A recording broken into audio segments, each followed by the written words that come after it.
UNSOM, I have to say I've been to Somaliland once, shortly after I began the mission back in June, July last year. Very good visit to Hargeisa, very well received and looked after. Saw, impressive developments that they're making on parliament, governance, their institutions, ministries, etc.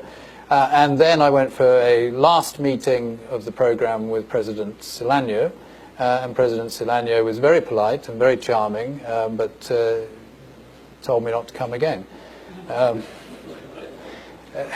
Because he said, Mr. SRSG, you are the head of the United Nations Assistance Mission in Somalia, and I think you'll find you got the wrong country. They're next door.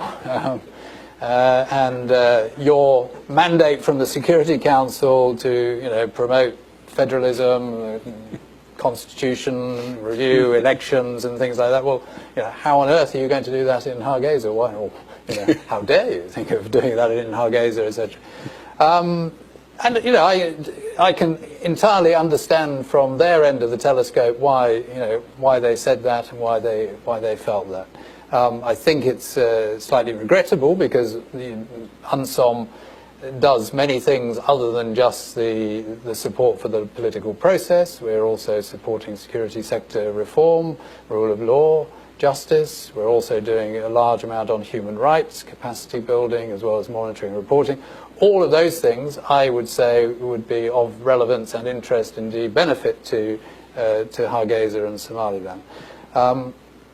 I think my hope is that we will, we didn't fall out.